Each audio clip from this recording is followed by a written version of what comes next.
Welcome to another episode of the Path Talk Show, and today I have my co-host again, Emmanuel Santoso, and today we're going to be speaking a lot about perseverance. Yes, I believe perseverance is actually one of my top traits, to be honest. Just especially going through life as whatever life throws at me. So yeah, I love talking about perseverance. What do you find throughout your life was a defining moment where you had to overcome certain challenges and actually show pure perseverance? I feel like when it comes to challenging times where it's between you and your mind, right? During those times, like the last episode, we talked about darkness, right? We can't let our emotions, sort of get the best of us, right? Because once those emotions get to us, we start to break down in tears. We start to become, we lose control, right? We lose control. And once we lose control, it can become it becomes a disaster, right? So being able to acknowledge your emotions and how you feel and embrace them, right? And persevere through those emotions and just while embracing them, that is like probably one of the biggest keys to going through these challenging times. And there are many times I could say so many stories about going through a lot of challenges in my life, a lot of challenges in areas such as family, in areas such as friends, relationships, through my hobbies, and some success stories that I have, and all the failures that I've been through, all the all the times that I failed. There's all of that. But one thing that helped me out the most was during the time of journaling, trying to prepare for the times I fall down. One thing that Denzel Washington always said was, if you're going to fall, you fall forward, right? So every time I felt like I'm about to experience an event where I might fail at, like I might fall down, I might go through some struggles, I might go through adversity, I will prepare for it, right? I will prepare for that outcome. And what I did was I set down I'll call them elements. Yeah, 4 elements. And those 4 elements is basically it's like an act, like a mask, right? So Almost like a persona. yeah, like a persona, right? One of them, because I was very inspired by Denzel Washington, I called it Equalizer. Yeah, just because of the movie, right? Which is basically around vengeance, right? And it's basically just being put in that position where, okay, you have nothing to lose, right? What can go wrong? What can go wrong? If you're going to pursue something that you have zero experience at, right, you might as well go all at it, right? You got nothing to lose. And that persona, the equalizer, that was me, right? Anything that anything that I thought that would affect me did not affect me at all, right? Because I expected it, right? Another one is Plastic Heart, John Wick. It's funny. John Wick. Yeah, like John Wick. Where it's like, when this was during the time when I felt betrayed, right? From friends, and I sort of went through that stage of being lonely, right? And if I was to ever go through this sort of stage, I will sort of put this mask on, right? Plastic Heart. So basically doing good, right? But always ready to serve, serve justice, like Batman, right? So Vengeance. yeah, so always hidden in darkness, ready for war though, right? So it's like that. And then I got 2 other ones. So Sator, so that's from the movie Tenet, right? I don't know, that movie inspired me a lot. Just seeing how everything, just the characters, really, the character shows, masculinity and just gentleman-like traits, right? So that one was more of, cannot be outworked, right? Putting so much focus, so much effort into the goals that you want to achieve, putting so much work onto one specific thing, and that's what like Tenet was all about, like trying to achieve the algorithm, which was the what's it called, the tool that was like messing around with time and all that. So there was that one, and then being the protagonist as well, right? So basically, who I am right now, like trying to focus on all the goals, all, my whole purpose, my whole life purpose, right? Just being the protagonist, being able to make people in my, in my small circle just happy, show love and care, always support them, right? Always learn off of them, wisdom, right? And as well as work on yourself. So it all comes down to purpose, right? And then where perseverance come through is just remember those people who are around you, and as well as how that can help you achieve your purpose, and how your purpose can also bring love and joy to the people you love. I think that's great, and I know why it came to me when you were talking about it. I don't know if you read the book The Art of War. And he speaks a lot about being able to camouflage your actions, right? In time of war, where if you want your enemies to think you're close but you're already far, right? And also, if you are close, you have to perceive as if you're far. Yeah. And it's all about being able to have the right strategies to deceive your opponents that you're facing. Yeah, 100%. Yeah. But also being able to follow through with your purpose in life. I feel for myself, I learned a lot of perseverance through wrestling. And one time that really sticks in my mind was back in 2022 when I was pretty much preparing for the Commonwealth Games. So we moved to Poland about 5 weeks before we went to compete at the Commonwealth Games. Right. And I remember the first week of training was great. I was feeling super sharp. I was excited. I was ready to go.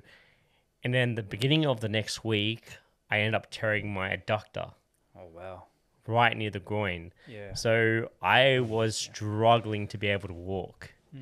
And I had to try and stretch every day. I was making sure I was using the roller. I was getting physio treatment. Yeah. I just had to make sure I can continue moving. And throughout the whole time, I just kept training. Even though if someone grabbed my leg from the other side, it was hard for me to stand. So most of the time, Sure. I'd be dropping like to my knees or Yeah. just giving up easy points. But I still stuck through the training, no matter what, because I knew there had to be a job to get done. You see, if I didn't get through the pain and I decided to do nothing, I knew I was going to be stiffened up and I won't be able to achieve my goals that's at hand. Yeah. So every day I was getting physio treatment, I stuck with training, and throughout the weeks I started to feel better. I started to move better. I started to get strong again. Even though there was still a lot of pain and I couldn't do a lot of the movements that I usually could in wrestling. But towards the Commonwealth Games, that's when everything started flowing together. And I started to be more like myself again, but being able to hide my injury so no one knew about it. So my opponents couldn't use that as my weakness. Right. Yeah. And yeah, I felt like I did the best that I can by preparing when I was injured. Where if you see a lot of people today, people only do things when things are good. When things get tough, that's what creates character. 100%. Yeah. That's what's going to help you evolve as a person. People feel over the moon when things go right, but never prepare for what happens when things go wrong. And that's what makes the difference between a champion and a person that miss out on these opportunities is like they are always evolving as athletes or as individuals. And you see a lot of people after they compete, a lot of them tend to drop off, have a break, and then they struggle to get back in. Oh, yes. 100%. But there's always other things you can work on during that time off or just deloading to recover to be able to come back even stronger. And I think that's a big thing we all need to work on through that perseverance of becoming the best version of ourselves. Yes, 100%. And I could relate to that big time. During the time 2022, that year I was competing a lot in calisthenics, right? I did the endurance, the weighted comps, yeah. There was like basically 4 competitions. I won back to back, first place, right? And like that was probably one of the best years, yeah. And then after the after the fourth comp, I competed again. Yeah, I competed again, and I came, I believe, third, right? Third, and it was because those 4 comps, I was so used to coming first, right? I felt like, yeah, I was the best, man, and one thing I didn't realize was, you know, the wolf on top of the hill isn't as hungry as the wolf climbing the hill. And I remember my very first competition, I came like on the 19th place. I did terrible. It broke me down because that first competition, when I was doing my muscle ups, I did, I believe, 14 muscle ups, right? Only 5 of them counted. Only 5. And that broke me down mentally, right? That first competition. After that, I full trained. I wanted to be the best, right? Full trained my ass off. Throughout lockdown, I remember I trained very hard, started doing weighted muscle ups, started doing all these things, like literally cleaned up my muscle up form, right? And my pull ups, my dips, my push ups until the next comp, right? And until I competed in the next comp, I surprised everyone because I came first with the weighted competition and the endurance, right? And then the other comp I started, I think it was the another weighted comp, right? I fully demolished that, right?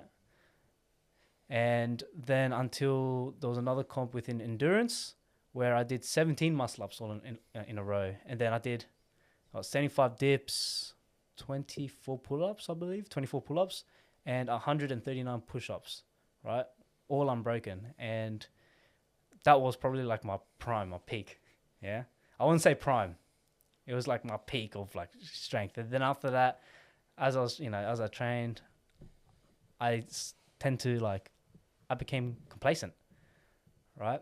I didn't train as hard as I did before, right? And I knew that until I had my next comp, I came third, right? And that third place like broke me because I looked at myself. I looked at all the recordings when I was doing my comp. I was like, man, I look fat, man, right? What was going on with me? How come I didn't hit my muscle up? I could have hit that, right? I was resting like after 7 muscle ups. Like, man, I never rest after the 7 muscle ups, but yeah, I realized I became complacent, and I realized that quote what I said, the wolf on top of the hill isn't as hungry as the wolf climbing the hill, right? That hit me. So then after that, I'm like, man, I used to be an underdog.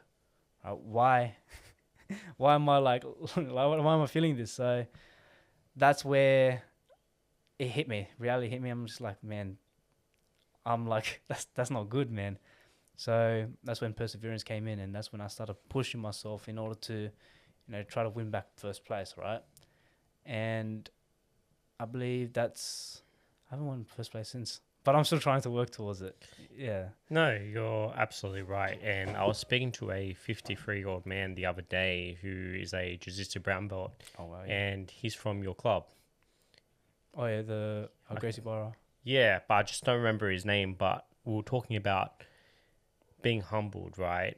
And there's going to be a lot of times through our journey in being an athlete or going through a certain career or being an entrepreneur where we're going to be misplaced. We tend to settle for less, where we're not as hungry as we used to be. And I know exactly how that feels like, where you're training all the time. Like, I know me when I was 15, 16 years old, or even training for the Commonwealth Games, World Championships, I'm training like 2 to 3 times a day just to be able to keep up with the people in Russia, Iran, and all those other countries. But the moment you decide to stay back and not put in the same amount of effort because you start getting the edge in the room you're training in, or you're winning the certain competition, Yeah. that's where we tend to make that mistake. And eventually down the line, we're going to be humbled by someone who's hungry, as you said, is a wolf, who's wanting to be champion. But sometimes we do need that to be able to evolve to that next level. 100%, yeah. Even if you're training at your absolute best, there's always going to be someone out there that's going to be better Oh, yeah, for and sure. more hungrier than you. For sure.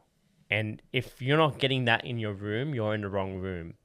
That's where you need to be able to go to that next level by traveling to the places where you can be challenged, Yeah. right? Like, I know when I was training in Eastern Europe, it was different to training here. Like we were speaking about 2 episodes before this. Here, sports, competing is like a hobby. We do it for fun. Even though we try to take it serious and we want to be the best competitors as we can, but over there in Russia, Iran, and all those countries that they take sports seriously, it's how they put bread on the table. Yeah. Because that's their salary. The champion gets to live the luxury lifestyle. And you have to have all these other guys trying to fight to live that lifestyle. Yeah. And the champion has to stay there. The moment he drops off, he's going to lose his salary and he's going to lose his luxury lifestyle. Yeah. So he has to do whatever he can to stay on top. Doesn't matter if he's sick or he's injured. He's always hiding it and always putting in the work. Yeah, because all they know is that. That's all they know, exactly. That's all they know. And the moment they drop off, they're going to lose their position fairly quickly. And I think that's something we can learn from them is that kill or be killed mentality. Yeah. And always striving to be the best we can possible all the time. And that's it. Yeah, that's just with us. With anything like, even outside of sports, even towards like entrepreneurship, for example, right? You know, starting up a business, right? You know, you're starting up a business. Is if you're not gonna take it serious like as a side thing, right? Then it's not really sort of gonna go anywhere. If you actually put yourself in that position where, all right, everything depends on this, right? How seriously are you gonna take it compared to like putting it as a side, right? Like just as like what we do when it comes to sports, right? For me, calisthenics. Am I gonna quit everything just to focus on calisthenics, right? Not really, but like it's there.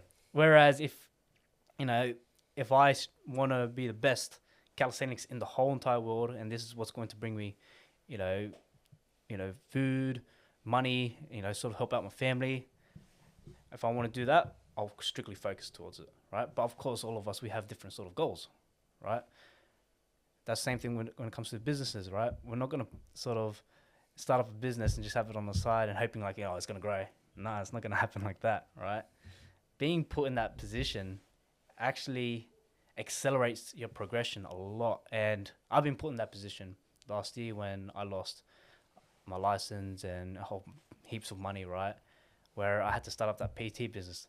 I had nothing else, no side of income. I just had to persevere through it. And as I was trying to grow, there's those steps that I've taken. It was the wrong path. I've, fallen heaps of times. I've failed, right? But I was at that stage where I was in the element of, having that plastic heart. Just nothing hurts. Nothing hurts, right? Even if I fail, nothing hurts, because I knew that I will fail, right? I just have to keep on going, right? If I'm gonna fall forward, right? And I'm just going through it, and then just because that being in that position where I had nothing to lose allowed me to grow even more, right? And then after having like a set foundation already, I have everything to lose, right? If I was to lose this person, how's that person, or if I was to lose, a passive income for here or passive income for there, what am I going to do, right? So then knowing that I've built this foundation, I've built this like empire, how am I going to maintain it, right?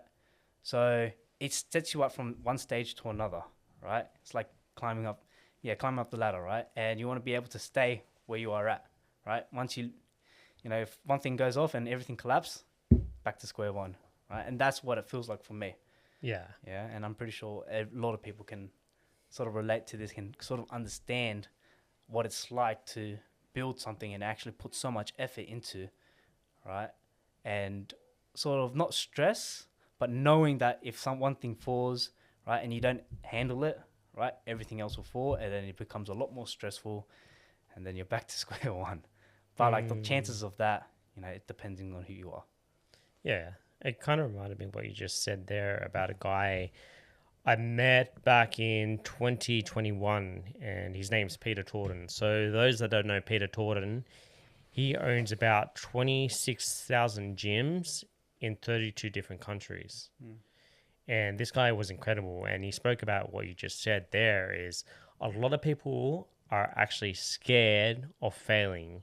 Hence why people don't achieve the goals that they desire, because they don't want to be seen as a failure. And you have to overcome those fears of stop worrying what people think, because when you start worrying what people think, that's when you're going to pursue your goals. And along the way, obviously, you're going to fall on your face plenty of times. Yes, of course. Right? But it's what you do to get back up and keep going that matters. And he had spoke about this other thing too, which was quite fascinating. It's system over goals. Right? You need to be able to create the right systems in place in order for you to achieve your goals. 100%, yeah. If you're just always just chasing your goals without any systems, your schedule is going to be all over the place and you're going to drop off a lot more easier. Yeah. But if you're able to create the right systems in place, that's where you're going to succeed in your career. And that's what was his journey to being able to start Snap Fitness and being able to help people that jump on board as a franchisee or being able to work in a gym to be able to stick in their own lane. Because the moment you don't stick in your own lane, people are just going to overlap each other. And from there, there's obviously going to be a lot of competitive within the thing. But from there, competition is obviously a good thing because it means conspire to help each other to get better. But once you know how to stick into your own lane, like you were saying, that's when you're going to persevere to succeed. Yeah. And that was like one of the big things he was talking about. 100%. And a lot of people who tells me how they want to achieve this in their life, they want to achieve these certain goals, right? I ask them, how are you going to achieve it, right? How do you plan to achieve it? You can say all these goals what you want. You can say all these ideas, man. You can say that you have this sort of vision, but what is your plan to get there, right? And 9 times out of 10, some people just don't know, right? The 1% of people, they know how they're going to achieve it, right? They know how they're going to achieve it. They've planned all the way to the end, right? Yeah, absolutely. And one thing, plan all the way to the end. That's the 29th law of the 48 laws of power, right? And that helped me out when it comes to wanting to achieve something that I'm like truly destined of, right? And one thing you mentioned as well is that fear, right? Fear where it comes to the power of now, where if you overthink ahead of the future, it creates fear, right? If you dwell on the past, it creates pain, right? Fear, that phrase, what if, right? One thing, I was speaking to my best mate, Ryan Colucci, and we're talking about this. That what if, replace that phrase with even if, right? Because saying what if, you're bound to think negative, right? What if, this happens and, that means I'm going to be, this and that and that. Like, it already sounds depressing, right? By saying what if. Saying even if, right? Even if I lose this, it sounds less negative. It sounds a lot more positive, right? Even if I lose this, even if I lose X, Y, and Z, I will still gain, this and that, right? Even if I lose this job, even if I don't get this job, I still got all of these that I'm in control of. I can take this action, I can do this and do that, right? And starting to think about it, just by replacing what if with even if, makes it's a lot less easier. Like, you don't have to stress as much, right? If you think about it, even if, after that phrase, you're going to say, I still got something, Yeah, absolutely. So being put in that position where we often struggle and we find ourselves in that what if phase, just remind yourself that even if, Don't say what if, even if this happens, all right? You got to show a little bit of gratitude for yourself. What have you achieved? What are the things that you do have, right? Stop focusing on the things that you don't have. Stop focusing on the things that you can't control.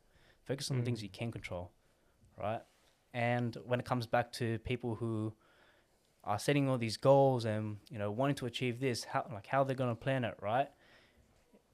So that's where I'd say that fear factor, you want to eliminate that fear factor, right? Because what if is going to be a big part of trying to achieve those goals, right? Yeah, and a lot of people's going to be saying that. I get it. And it makes me think of, I don't know why I think this, because I'm kind of weird. I think of me being an old man and being able to talk to my grandkids.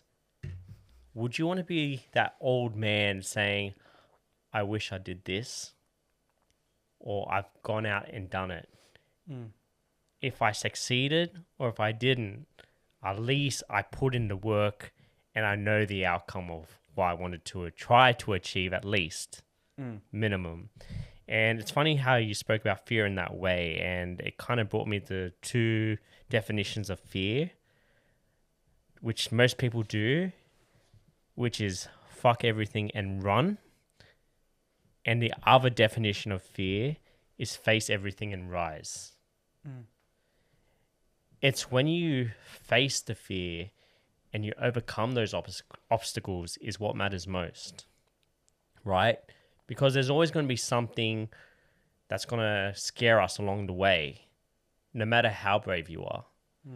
And we're going to feel like maybe this isn't for me, and you're going to be trialed. But it's what you do in order to stick it out that matters. Because I know as an athlete, I wasn't always thinking about like the end result. It was about putting in the daily work, achieving the daily goals. What's important? 1, I need to eat right. 2, drink plenty of water. 3, I need to make sure I attend training as well as recover. And if I knew I was ticking off all those boxes, I know I accomplished something for the day. Where people don't even celebrate or think about achieving the small goals, which is on a daily basis, which helps you achieve your monthly goals, your 6 months goals, and yearly goals. It's all in the day's work that matters most in order to achieve the main outcome that might take you 10 to 20 years to be able to achieve it. 100%, I agree to that. That's why, like, having a schedule is basically like the pathway to success, right? If you can schedule throughout your day, waking up, right? What are you going to do when you wake up? Well, you're going to scroll, doom scroll or fall, right? You wake up, take a cold shower, for example, right? One thing that I do, first thing when I wake up, I'll try to wake up at 5:30, right? My goal was, in the beginning, was waking up at 5:30, but without an alarm. Just have my body clock, sort of wake me up, right? Until I get to that stage, I'll wake up, take a cold shower, and I'll go straight to the park, right? Just by me going straight to the park, I already feel accomplished, right? The fact that I'm out of bed, right? I'm out of bed. A lot of people are sleeping in, right? I'm already out of bed at the park, right? In the cold. And what I do there, I'll meditate, right? I'll meditate for like 15 minutes. And during this meditation, I use the power of now, where I will just look at basically where my thoughts are going, right? And I'll just place them all on a leaf or on a cloud and just let it drift away, right? And that helps me to manage like the sort of stresses in my life, right? And the sort of intrusive thoughts where, you can sort of like, I guess, ADHD and just spaz out or whatever, right? That's what I think of, yeah? And also the way I think of, like, just with meditation is having like a library in your mind, yeah? I just think of it like a library, and you don't want books all over the place, right? And just, just scattered everywhere. It's disgusting, man. It's just a mess, right? Yeah? The way how I think of it is just I'm trying to put all those books back in place, right? Anything that's dropped, anything has spider webs on it, just clear it off, right? Just organize it, right? I try to organize my mind before I start off my whole day, right?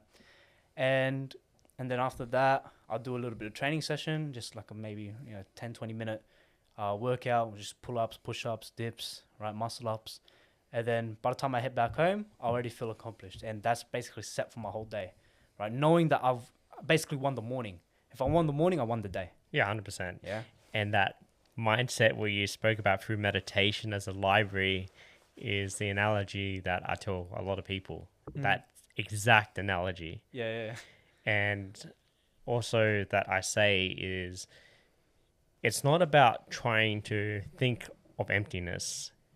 The repetition is in the breath.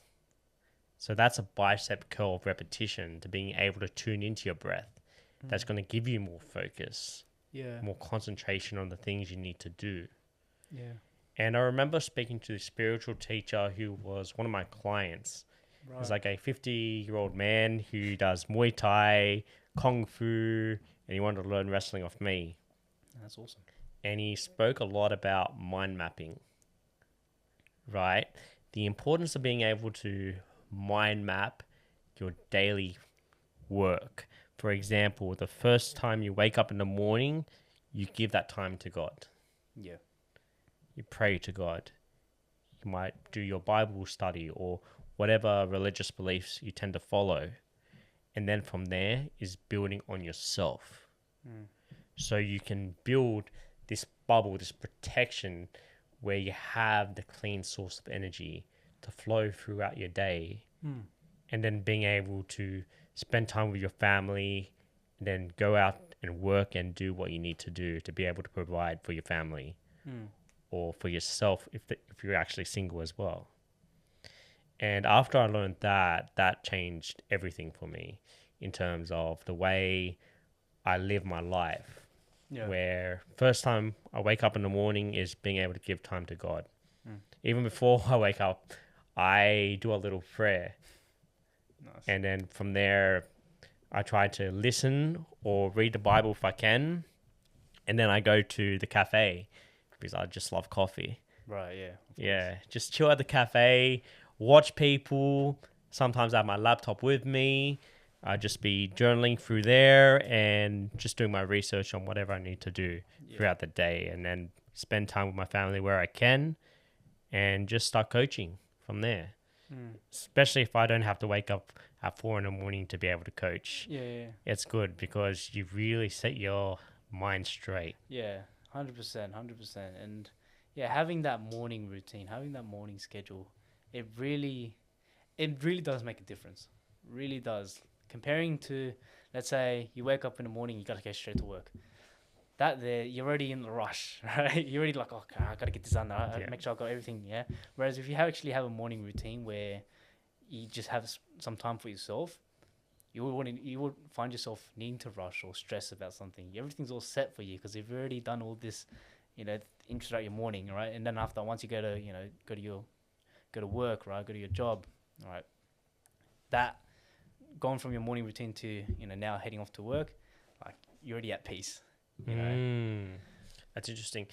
And for one person that's actually struggling at the moment where they don't have a proper morning routine or they struggle to just go after their goals, what advice would you give to them? That person that is wake up first thing in the morning, scrolling in their phone, maybe watch some porn, have a good time there, and then they go out throughout their day rushing to go to work and not actually spending time by themselves.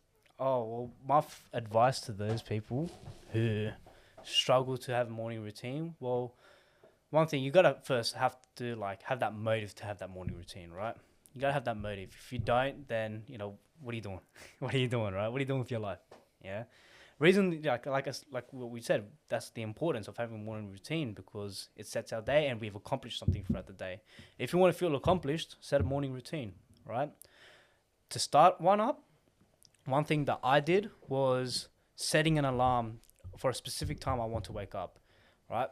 And all I did was, once I set that alarm, when I wake up, I would just try to fight it. I'll try to fight, to stay awake. If I wake up and I go back to sleep, I guess it's a start, right? Okay, I'm waking up at this time. I'm falling back to sleep, right? Okay, that's okay, right? Until that time comes where I'll take action, then that's when I'll start like waking up 5:30. All right, 5:30 easy, and after that, I'll take action. I'll go in the shower. By then, right, I'm not gonna go back to bed, right? That's when I realized like, you know what? I didn't even feel like going back to bed. Like, I woke up, went to the shower, before go back to bed. You know, I've already started something up. So that's what triggered it. And by the time that triggered, right, I try to do like during that time I didn't set anything up. I just decided to wake up 5:30. So then what I did was I went downstairs and I just cooked breakfast, right? And basically just ate breakfast. That was just the start, really. Until I started adding more things to it. So wake up, take cold shower, go to the park, or wake up, go take cold shower, go to the sauna, right? Just by starting up by just waking up, that was just the goal for me. And that just helped me out to trigger all these, good habits, right? That's why I started meditation. That's why I started doing, training early in the morning. There's days where I go to the sauna. There's days where I go for, nice swim in the outdoor pool, right? And, that just helped me out. So I got heaps of ideas. And it all just started from waking up and going back to bed. Yeah. That's all it started from. And then, yeah. I think that's important. Like, you need to be able to start with small implementations of, very small for steps. example, like waking up at 5:30 in the morning. That might be the start to your growth. And then once you're becoming more comfortable with that, add something else on. And then start to progress more and more, create more wins, more momentum. And there's this thing that I once learned, which was great. I'll just call it the 3 cycles of momentum, right? So in order to tap into your potential, you need to take the action to get the result, to tap more into your potential, to take more action, to get better results. It's a forever going cycle. So you can go in a positive light or a negative light. 100%, yes. It's completely up to you by the decisions you make. And all those small wins adds on to something bigger, even if we don't see it at the time. Yeah, for sure. One thing, especially when you were saying how having that morning routine, there's morning routines that we do, right? And then there's other morning routines like where someone just wakes up and scrolls or go on porn. That reminds me of this analogy or this example that I got off YouTube, right? When one of the guys, I think his name's Hamza, right? He was doing this comparison of Jeffrey versus Adonis, right? Adonis, yeah, he's like this guy that we all look up to, right? We all inspire to be like him, right? To follow his ways, to wake up in the morning, go for his meditation, to all of these good things, right? And train. And he's the guy that we look up to, like like Ziz, for example, And then he compares him to Jeffrey, and Jeffrey, is like basically what we all are, right? Where we all started off, where we feel miserable at ourselves, and we have no idea what's going on in the world. We have no idea what to do with our lives. We have no idea about training, right? It's basically like the level 1 of men, basically. Just waking up, doom scroll, rolls over, watch porn, and then after goes back to bed, wakes up again, doom scrolls, and then just has nothing to do, play games, right? And he just basically, that sort of example sort of tells us about our society, about men. It's pretty it's pretty interesting how it does the way everything is at. And the comfort zone definitely kills momentum at the end of the day. And the more comfortable we are, the less action we're going to take. And it's hard for us to persevere when we're putting ourselves in that cycle, and we're afraid to be able to jump out of those boundaries and go through that growth stage in order to be able to achieve success. And there's been journey in like my life, your life, where we feel like, man, like maybe I'm not set out to do anything great or do anything good in my life, and you decide for that split moment where you want to be able to live that mediocre lifestyle. Is I know myself, after I created like a great career in wrestling, and at the age of 17 competed at Commonwealth Games. I've competed in multiple world championships. I've traveled to about 30 different countries. And then after 2012 happened, and I started to feel turned off by wrestling, and I wanted to realize, I was trying to figure out, like, what do the mediocre people do? So after I found a girlfriend, I ended up dropping off from wrestling. And I really got to experience that lifestyle, working in a factory, waking up like at 4 in the morning and not training. And I just felt stuck, and I felt like unmotivated, less of a human being than I once was. Yeah. You have your head down and all that, eh? Yeah. But that's when I realized, like, yeah, we are meant for more than we think we are. Yeah. And it's just being able to find our purpose in life. And it's important to be able to find the right room, the right environment for you to grow. Oh, yeah, for sure. And get rid of, or even spend less time with the people that are no longer serving you, in order to find the people that's going to help you get to that next level, to persevere and achieve the things that your friends are achieving or your mentors achieving, or maybe even surpass them. And it's like on the 48 laws of power: you shall not pass the master. Yeah, you shall never outshine the master. Yeah. Exactly. But you always respect the master, even if you do like outshine him, but you don't do it in front of his face. Like you never put it in front of someone's face. And I think that's what a lot of people do in terms of ego. Yeah, 100%. And you should always show love and respect to your master, the person who helped you get there. Yeah, 100%. You give them 10 times folds of what they already given you. Yeah. And you would pretty much give your life in order to give back for what they given you. And like, I know for all the coaches that helped me over the years, that I feel extremely blessed in order to be able to be in the position I'm in terms of my sport, and being able to help them where I can. Yeah, 100%. Yeah. And yeah, like that's where we all have to become humble. We have to all be humble about these things, all right? Like I find it foolish to sort of go about saying, "Oh yeah, I'm the best. Yeah, this and that. You know, what do you got on me?" You know, I find it foolish like that, especially for the people who actually helped you to bring you up there, right? And for you to not acknowledge the support that they give you, that just shows signs of weakness, really, right? Because it shows that, you know, you have no control over your emotions. You know, you've forgotten about, you know, the sort of love that people have given to you. And I guess that all comes down to how they've been raised up, right? But at the same time, being able to be humble about these situations, all right? And that's something I always try to do. I always, you know, try to be humble about the things that, you know, I've achieved in life. Right? I don't like to talk about like, oh yeah, I've done this, I've done that. Man, look at my bank account. Like, no, right? I don't do all of that, right? Yeah. And or seek validation.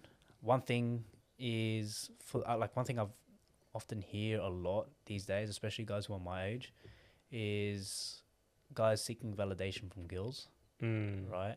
Just to show them that they're not they're not lame, right? Especially for those guys who, let's say, grew up, you know, and he was known as, you know, this one quiet kid who, you know, who was like a geek, for example, who likes to read books and, you know, just doesn't like to talk to girls. All of a sudden just comes out of nowhere, like, oh yeah, man, I got all these girls, look at my list. Like, bro, you know, one thing that it's kind of embarrassing, right? Yeah, yeah. And one thing that, what's it called? I was listening into on the social media this this beef with these rappers, Drake and Kendrick Lamar. One thing that Kendrick Lamar says is, you know, once a lame is always a lame, right? So you can, you know, and another verse that he said, another lyric that he said on his songs was, "You can be a bitch even if you got bitches," right? And that just sort of that hits not just like it probably hits a lot of people. It Oh, doesn't 100%. hits a lot of people because you can't just, you know, show off that you've got all these, you know, girls around you. But that goes down to anything. You can't show off that you've got, you know, oh, they got this job and got that and this and that, right? Yeah. It's I see it from it's foolish. a kind of interesting perspective. I always pray for those that are struggling through validation. It's a lot of it's to do with not being able to receive love, for example, through their parents Yeah. or a certain figure they looked up to in their life, always seeking the validation or love from that person. And later on, they seek that validation through women or certain idols they look up to. So I pray for those that people that struggle through that, because at the end of the day, they have a lot of issues they need to overcome, 100%. a lot of personal development in order to grow. Yeah.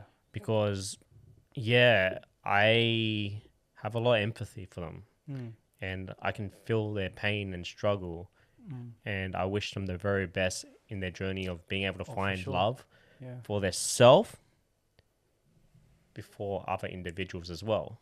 Yeah, and I feel like a lot of people need to know that, because we become oblivious to it, right? We become blinded by these things, and like it's scary because, especially today's generation, right? It could lead us to very dark, you know, moments in our lives, right? Especially with the way how society is right now. There's a lot of access to a lot of bad things, bad habits, and you know, we don't know what to believe and who to believe, right? So, and a lot of people, you know, can normalize these things, and you know, that's where we gotta sort of speak about these things, because if people don't realize that that you're trying to seek validation from other people in order for you to sort of feel fulfilled, right? Then there's a problem, right? And of course, especially the way how, like I mentioned about the never outshine the master, right? And to be foolish and, you know, just go about saying that you're the best and all that, right? Like I said, you know, that comes from something within them, a past, right? Way it's something within the house, in the household. So, but I hope that that message sort of allows people to understand that who they are, really. Understand who they are. What are you doing? What are you doing? Are you being sort of respectful to those who are in your life, right? Or are you treating them like as if they're no one, right? Are you trying to seek value from, you know, the people who you love through, you know, like support, or are you just using their values to benefit yourself and be selfish, right? That's deep. And we'll leave it at that note. That was great. For sure, yeah. And thank you for tuning in. And until next time, we're off.